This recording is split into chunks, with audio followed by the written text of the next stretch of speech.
Bismillahirrahmanirrahim. Assalamualaikum warahmatullahi wabarakatuh dan salam sejahtera. Apa khabar semua? Saya harap saudara-saudari sihat walafiat. Hari ini 17 Ramadan adalah hari umat Islam memperingati peristiwa Nuzulul Quran, iaitu hari di mana Al-Quran diturunkan kepada umat manusia. Jadi di awal ucapan saya ini, saya nak mengucapkan selamat menyambut Nuzulul Quran kepada semua umat Islam. Mudah-mudahan peristiwa Nuzulul Quran yang disambut pada hari ini mengingatkan kita supaya sentiasa menjadikan Al-Quran sebagai panduan hidup kita. Saya juga mendoakan semoga umat Islam di negara ini dapat menjalani ibadah puasa dengan sempurna.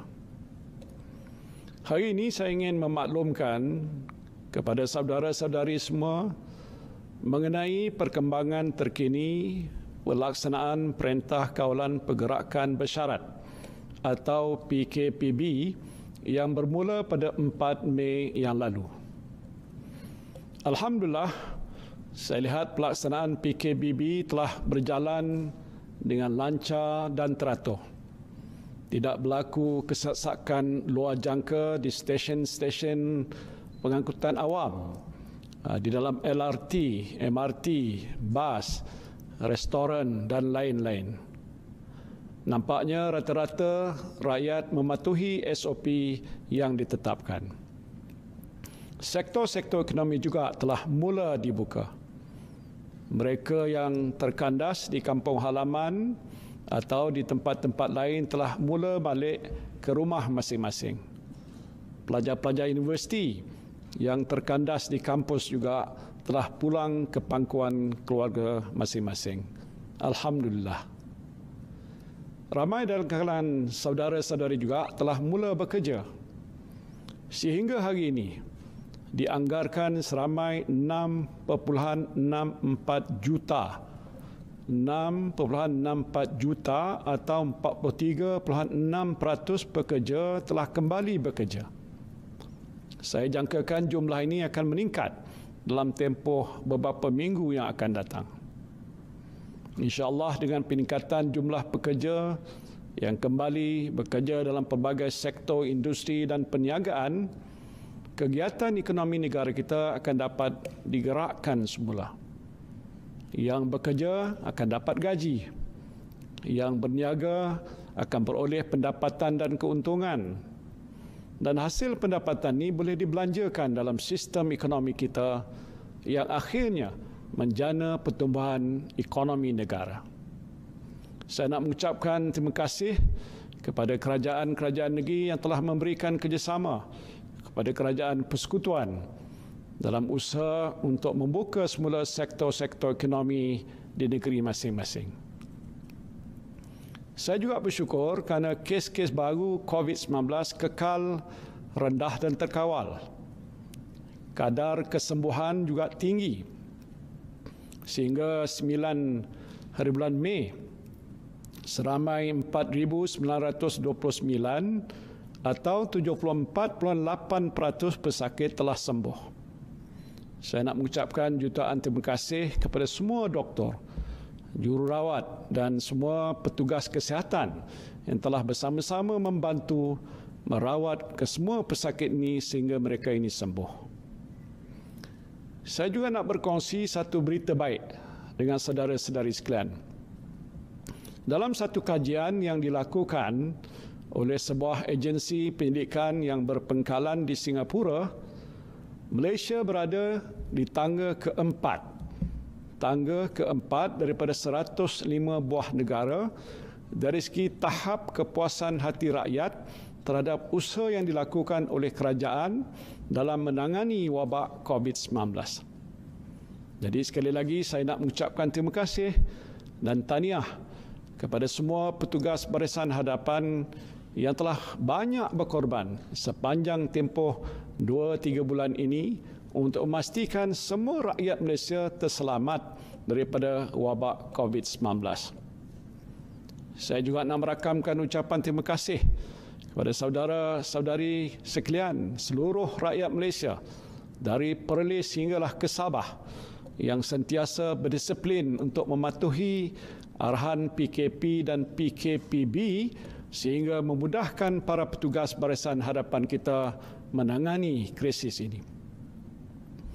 Hasil daripada usaha bersungguh-sungguh yang dilakukan oleh para petugas Barisan Hadapan dan disiplin saudara-saudari sepanjang tempoh PKP dan PKPB dilaksanakan, kita telah berjaya menjadikan hampir seluruh mukim atau zon di negara kita berstatus hijau. Kawasan-kawasan ini tidak mencatatkan sebarang kes positif COVID-19 baru dalam tempoh 2 minggu yang lalu. Daripada 1,178 mukim, bahagian zon, subzon dan presin di seluruh negara, sebanyak 1,112 atau 94.4% telah dikategorikan sebagai hijau, manakala 62 atau 5.2% dikategorikan sebagai kuning dan hanya 4 atau 0.34% saja yang masih berstatus merah. Yang dimaksudkan dengan status merah ialah kawasan-kawasan yang mencatatkan lebih 40 kes positif COVID-19. Untuk makluman saudara-saudari, terdapat 4 kawasan setakat ini yang masih berstatus merah, iaitu Mukim Batu, Gombak, Selangor, Zon Batu, Mukim Batu, Kuala Lumpur, Zon Kampung Baru, Mukim Bandar, Kuala Lumpur dan Mukim Pedas, daerah Rembau, Negeri Sembilan. Bagi penduduk di kawasan-kawasan ini, saya nasihatkan supaya lebih berhati-hati apabila keluar rumah.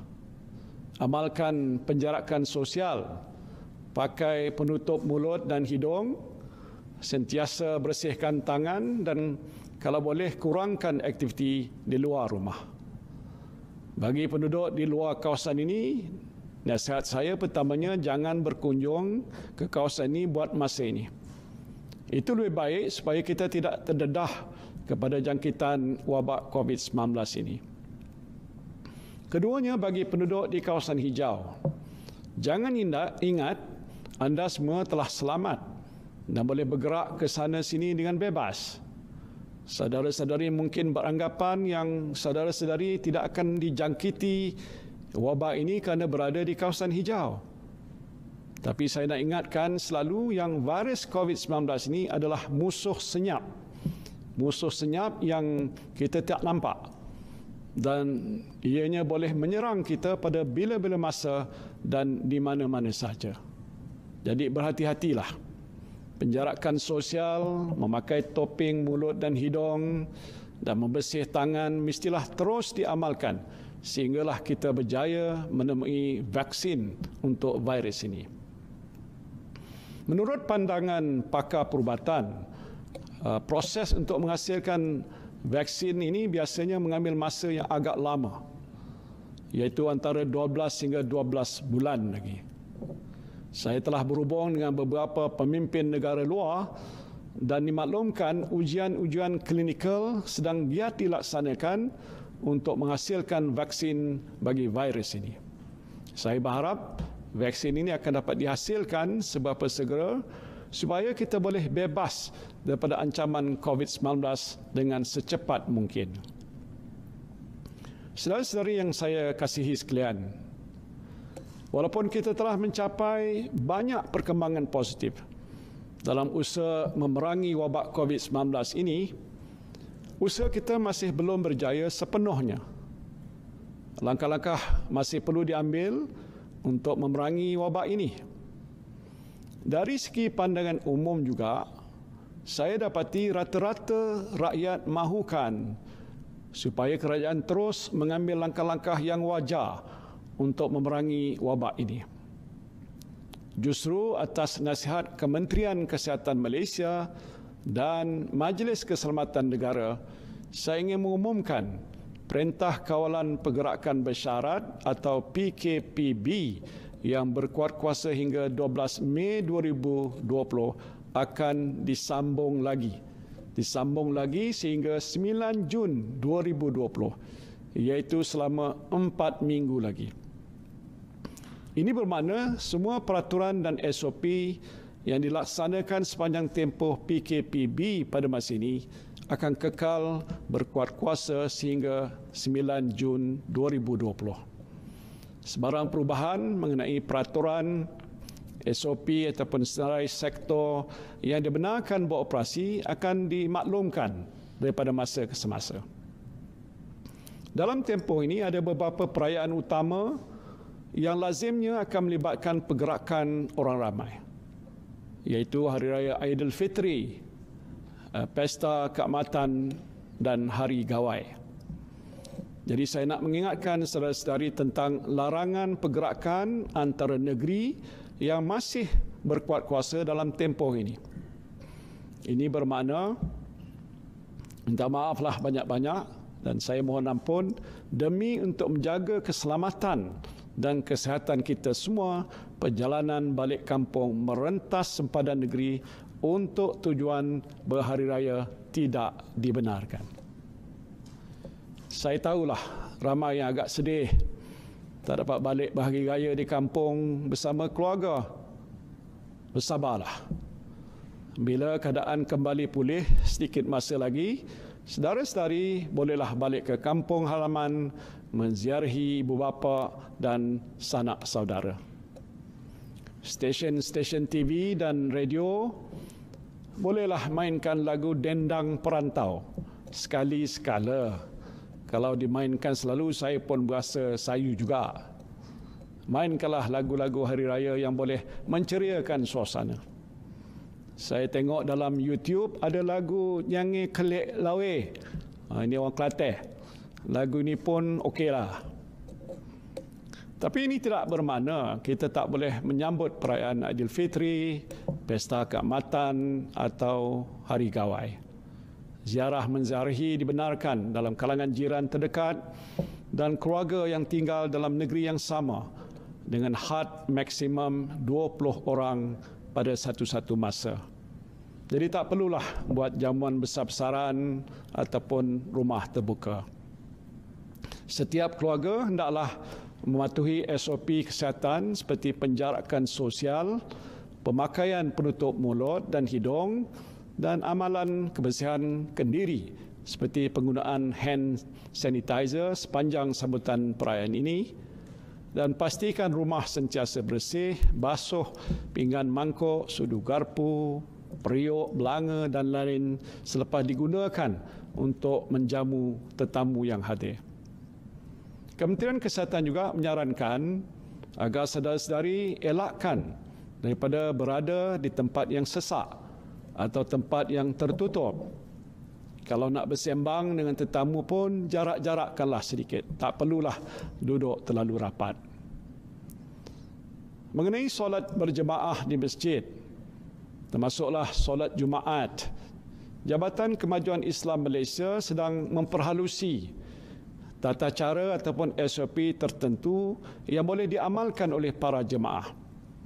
InsyaAllah selepas SOP ini dimuktamadkan dan dipersembahkan kepada Kebawah Duli Yang Maha Mulia Seri Paduka Baginda Yang di-Pertuan Agong dan Raja-Raja selaku Ketua Agama Islam Persekutuan dan Negeri-Negeri untuk diperkenankan, kerajaan akan mengumumkan kebenaran untuk bersolat jemaah di masjid.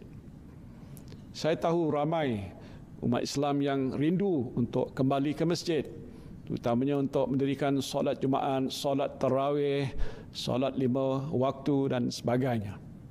InsyaAllah kita doakan keadaan akan bertambah baik. Tambahan pula telah banyak kawasan-kawasan hijau di seluruh negara. Dengan pelaksanaan SOP yang teratur, saya percaya masjid-masjid di kawasan ini telah bersedia untuk dibuka kepada ahli-ahli karyah. Berikan sedikit masa pada pihak berkuasa agama Islam untuk memperhalusi SOP yang berkaitan. InsyaAllah dalam masa terdekat ini kita boleh menunaikan ibadat kita dengan lebih sempurna dan syiar Islam akan bersinar semula.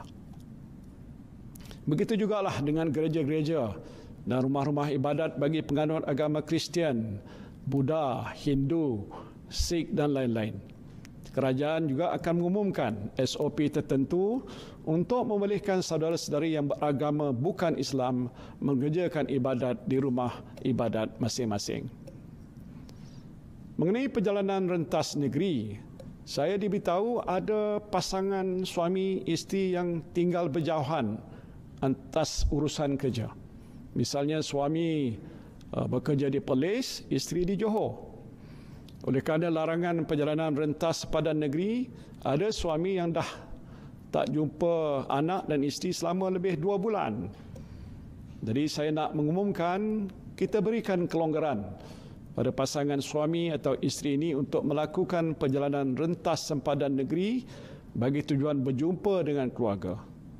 Bagi yang melibatkan perjalanan rentas negeri Sabah dan Sarawak, saya juga mohon supaya kerajaan negeri Sabah dan Sarawak memberikan kelonggaran yang sama. Permohonan boleh dibuat melalui aplikasi Gerak Malaysia ataupun hadir sendiri ke Balai Polis yang berdekatan. Mengenai isu bayaran bantuan prihatin nasional, saya dengar ada rungutan daripada orang ramai yang gagal menerima bayaran ini atas pelbagai sebab. Antaranya ialah kerana maklumat yang diisi tidak lengkap. Ada juga permohonan yang ditolak kerana dalam rekod menunjukkan pendapatan melebihi syarat kelayakan. Tetapi mereka sebenarnya telah hilang pekerjaan dan hilang sumber pendapatan. Ada juga antara yang mohon adalah pelajar yang telah menerima bantuan BPN bagi kategori pelajar.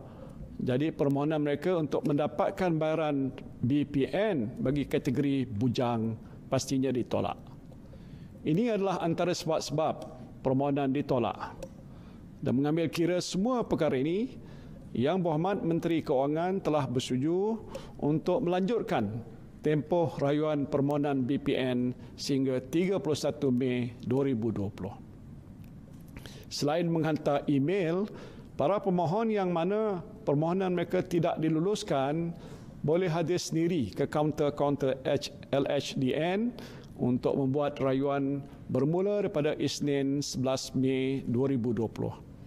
Bagi tinggi-tinggi yang bercuti esok, bolehlah pergi ke kaunter LHDN pada hari Selasa 12 Mei 2020. Saya tak berjanji semua rayuan boleh diluluskan, tetapi mana-mana rayuan yang memenuhi syarat dan munasabah, insya-Allah boleh diluluskan. Saya juga nak maklumkan, semalam kerajaan telah meluluskan 2.3 juta permohonan BPN termasuk permohonan baru dan rayuan yang melibatkan jumlah perbelanjaan sebanyak 1.7 bilion ringgit. Dengan kelulusan tersebut, jumlah penerima BPN setakat ini ialah 10.6 juta orang yang melibatkan bayaran berjumlah 11 bilion ringgit Malaysia. Saudara-saudari yang saya kasihi sekalian, kita telah cuba melakukan yang terbaik dalam usaha untuk memerangi wabak COVID-19. Usaha kita ini telah menunjukkan petanda kejayaan. Tapi saya nak menasihatkan supaya kita jangan alpa. Kita masih di peringkat awal pelaksanaan PKPB. Dengan jumlah orang ramai yang mula keluar dari rumah untuk bekerja semakin meningkat, risiko jangkitan juga turut meningkat. Jadi beberapa minggu ke hadapan ini agak kritikal bagi kita. Hasil pelaksanaan PKPB hanya dapat dilihat dalam tempoh beberapa minggu lagi. Jika berlaku peningkatan kes yang ketara dalam tempoh ini, kerajaan mungkin akan terpaksa melaksanakan perintah kawalan pergerakan diperketatkan ataupun PKPD bagi kawasan-kawasan yang terjejas. Kita nak elakkan perkara ini daripada berlaku. Oleh sebab itu, saya nak merayu pada saudara dan saudari semua supaya patuhilah SOP yang ditetapkan oleh kerajaan. Bukan susah. Mudah saja, elakkan tempat yang sesak, amalkan penjarakan sosial, pakai penutup mulut dan hidung, sentiasa basuh tangan ataupun gunakan hand sanitizer. Selain itu, keluar rumah hanya jika perlu saja. InsyaAllah kita berdoa mudah-mudahan kita akan berjaya memerangi wabak COVID-19 bersama-sama. Kepada semua umat Islam, saya ucapkan selamat menjalani ibadah puasa. Juga pada para ibu, selamat menyambut Hari Ibu pada hari ini. Terima kasih. Wabillahi taufiq wal hidayah. Wassalamualaikum warahmatullahi wabarakatuh.